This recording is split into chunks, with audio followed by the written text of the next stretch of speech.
പ്രിയപ്പെട്ടവരെ, ഇന്നത്തെ ചോദ്യം: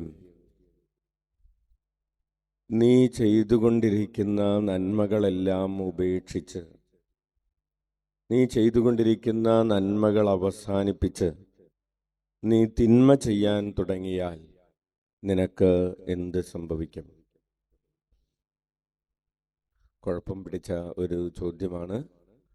നീ ചെയ്തുകൊണ്ടിരിക്കുന്ന നന്മകളെല്ലാം അവസാനിപ്പിച്ച് നീ തിന്മ ചെയ്യാൻ തുടങ്ങിയാൽ നിനക്ക് എന്ത് സംഭവിക്കും? ഇപ്പോൾ നമ്മൾ എന്ത് ചെയ്യുന്നവരാണ്? നന്മ ചെയ്യുന്നവരാണ്, പ്രാർത്ഥിക്കുന്നവരാണ്, പള്ളിയിൽ വരുന്നവരാണ്. അപ്പോൾ ഇതെല്ലാം ഒരു ദിവസം നമുക്ക് തോന്നുകയാണ്, ഇനി ഇതൊന്നും വേണ്ട, ഇനി ഇതിൻ്റെ ഒന്നും ആവശ്യമില്ല എന്ന് തോന്നി നമ്മൾ ഇതെല്ലാം അവസാനിപ്പിച്ചാൽ നമുക്ക് എന്ത് സംഭവിക്കും എന്നതാണ് ചോദ്യം. ഇനി വേറൊരു കാര്യം കൂടെ ഇന്നത്തെ ഒന്നാം വായനയിൽ പറയുന്നുണ്ട്. അതിൻ്റെ ഉത്തരം നമുക്കറിയാം. ഒരാൾ തിന്മ ചെയ്തുകൊണ്ടിരിക്കുകയായിരുന്നു. അയാൾ ആ തിന്മകളൊക്കെ അവസാനിപ്പിച്ച് നന്മ ചെയ്യാൻ തുടങ്ങി. അങ്ങനെ അയാൾ മരിക്കുമ്പോഴേക്കും നന്മ ചെയ്യുന്ന ഒരാളായിട്ട് മരിച്ചു. അയാൾക്ക് എന്ത് സംഭവിക്കും? അയാൾ രക്ഷപ്പെടും, അത് നമുക്ക് ഉറപ്പാണ്. കൈയടിച്ച് കർത്താവിന് നന്ദി പറയാം. അപ്പോൾ ആ ഒരു കോണ്ടസ്റ്റിലാണ് ഈ കർത്താവ് നമ്മൾ ആദ്യം പറഞ്ഞ കാര്യവും ചർച്ച ചെയ്യുന്നത്. ഒരാൾ നന്മ ചെയ്തുകൊണ്ടിരിക്കുകയായിരുന്നു. ആ നന്മകളൊക്കെ അവസാനിപ്പിച്ച് അയാൾ തിന്മ ചെയ്യുന്ന ഒരാളായി മാറി. അപ്പോൾ മരിക്കുന്ന സമയത്ത് അയാൾ ഒരു തിന്മ ചെയ്യുന്ന ഒരാളായിട്ട് മരിച്ചു. അയാൾക്ക് എന്ത് സംഭവിക്കും? വചനം പറയാണ്, അയാളുടെ നന്മകളൊന്നും അയാൾക്ക് വേണ്ടി പരിഗണിക്കപ്പെടുകയില്ല. ഇനി തിന്മ ചെയ്ത ആളെ കുറിച്ച് പറയാണ്, അയാളുടെ തിന്മകളൊന്നും പരിഗണിക്കപ്പെടുകയില്ല. അയാൾ അവസാനം അനുദപിച്ച് ആ നന്മ ചെയ്ത കാര്യങ്ങളെ ദൈവം ഓർക്കുകയുള്ളൂ എന്ന്. ഹല്ലേലൂയ! ഇതിൽ നമുക്ക് ഏത് കേൾക്കുമ്പോഴാണ് സന്തോഷമുള്ളത്? ഹല്ലേലൂയ! അപ്പോൾ നമുക്ക് രണ്ട് കാര്യങ്ങളും പ്രധാനപ്പെട്ടതാണ്. ഒന്ന്, നമ്മൾ ചെയ്തുകൊണ്ടിരിക്കുന്ന തിന്മകൾ ഉപേക്ഷിച്ച് നന്മ ചെയ്യുക എന്നത് പ്രധാനപ്പെട്ടതാണ്.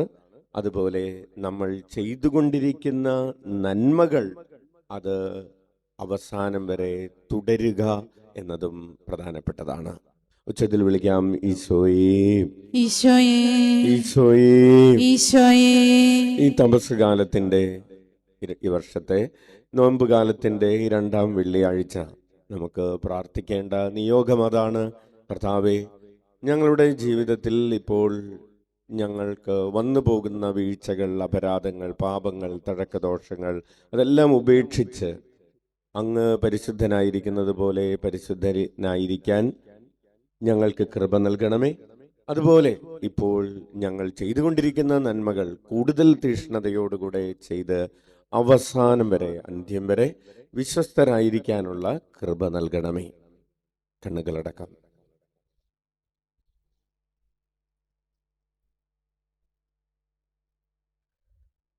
നമ്മുടെ അനുദിന ജീവിതത്തിൽ വന്നു പോകുന്ന വീഴ്ചകളെ ഓർത്ത് അനുതപിക്കാം. മറ്റുള്ളവരോട് ക്ഷമിക്കാതെയും അനുരഞ്ജനപ്പെടാതെയും ഹൃദയത്തിൽ ഐക്യപ്പെടാതെയും ജീവിച്ചു പോയ നാളുകളെ ഓർത്ത് അനുതപിക്കാം. ഈശോ നമ്മെ ഓർമ്മിപ്പിക്കുന്നു, നിനക്ക് ആരോടെങ്കിലും വിദ്വേഷമുണ്ടെങ്കിൽ, ആർക്കെങ്കിലും നിന്നോട് വെറുപ്പുണ്ടെങ്കിൽ, നീ അവരുമായി ഹൃദയത്തിൽ അനുരഞ്ജനപ്പെട്ടിട്ട് ബലിയർപ്പിക്കുക. ഒരാളോട് പോലും വിദ്വേഷം, ഭാരവും ഹൃദയത്തിൽ ഇല്ലാതെ ബലിയർപ്പിക്കാൻ നമുക്ക് കൃപ ലഭിക്കട്ടെ. കരങ്ങൾ ഉയർത്തി 21 പ്രാവശ്യം ഉച്ചത്തിൽ യേശുനാമം വിളിച്ച് നമ്മുടെ പാപങ്ങൾക്ക് പരിഹാരം ചെയ്യാം.